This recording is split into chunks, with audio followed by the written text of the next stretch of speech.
ఏమేమి చేస్తారు ఏ స్టేట్ మేస్త్రి ఆగడలా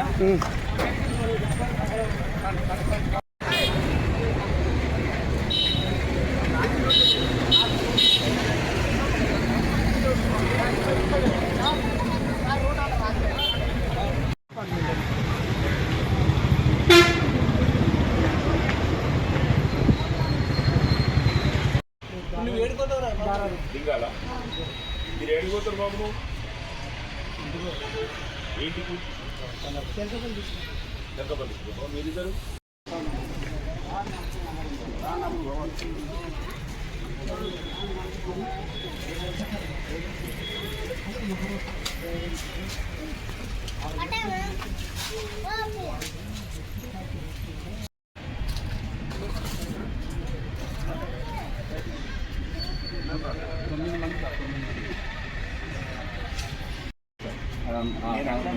నాకు 30 మందిగా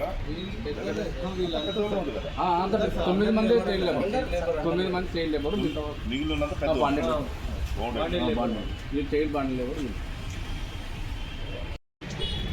రెడీ ఒక బండి తెప్పి ఒక జీప్ తెప్పిస్తే సరిపోతుంది బయట ఏదైనా బొలోరో కానీ ఏదైనా వెహికల్ తెప్పి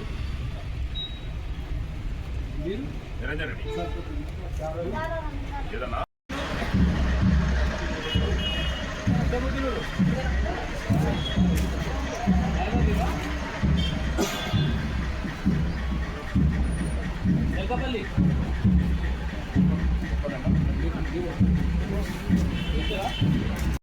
నమస్కారం అండి. ఈ మన దగ్గర నుంచి బైండెడ్ లేబర్ని కొంతమందిని మహారాష్ట్ర స్టేటు పర్బని జిల్లాలో తీసుకుపోయి అక్కడ బౌండెడ్ లేబర్గా వర్క్ చేస్తున్నారని చెప్పేసి కొన్ని ఎన్జిఓ ఆర్గనైజేషన్స్కు కాంప్లైంట్ వస్తే వాళ్ళు పోయి పర్బని కలెక్టర్ గారిని కలిసి ఆ బౌండెడ్ లేబర్ని సుమారు ఒక 38 మందిని రెస్క్యూ చేయడం జరిగింది. రెస్క్యూ చేసి అక్కడి నుంచి మన మొత్తం 38 మంది కూడా మన నాగర్ కర్నూలు జిల్లాకు సంబంధించినటువంటి వాళ్ళు. మన నాగర్ కర్నూలు, అదేవిధంగా బిజినపల్లి, తెలకపల్లి, అచ్చంపేట, లింగాల, పెద్దకొత్తపల్లి, కోడేరుకు సంబంధించినటువంటి వాళ్ళు. వీళ్ళందరినీ కూడా ఇక్కడికి తీసుకురావడం జరిగింది. ఇప్పుడు వీళ్ళందరినీ కూడా మేము ప్రొటెక్షన్ ఇచ్చి వాళ్ళ ఇళ్లకు పంపిస్తున్నాం. వాళ్ళకి ఎటువంటి ప్రాబ్లం వచ్చినా కానీ వాళ్ళకు భరోసాగా ఉంటామనే హామీ కూడా ఇచ్చినాం.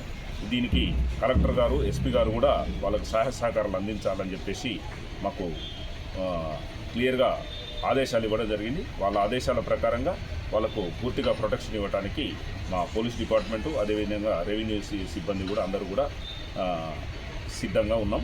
వాళ్ళకు ఎటువంటి ఇన్కన్వీనియన్స్ కలగకుండా చూసుకుంటామని చెప్పేసి తెలియజేస్తాం. నా పేరు మల్లేష్ సార్, నాది అచ్చంపేట చందాపూర్ మన విలేజ్. నేను పనిచేయడానికి ఇక్కడ మన మహారాష్ట్రకి మన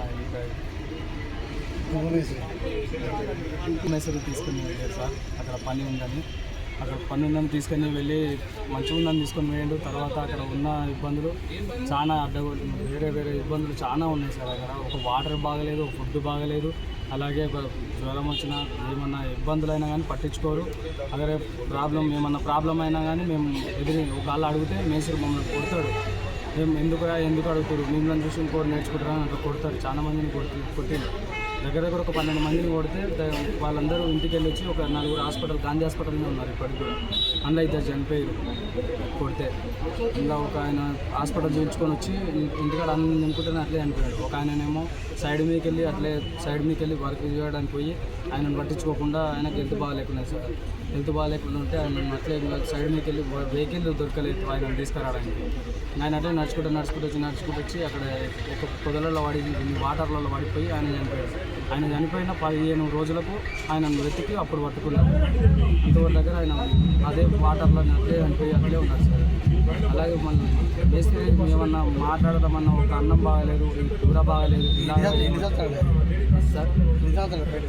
5-6 సంవత్సరాలు. రోజుకి కూలీ 230 రూపాయలు సార్. అలా ఒకవేళ ఇంటికాడ ఉన్నా కానీ రోజుకి ఒకవేళ ఇంటికాడ ఉంటే 150 రూపాయలు కట్ చేస్తారు మాకు. ఇంటికాడ రోజు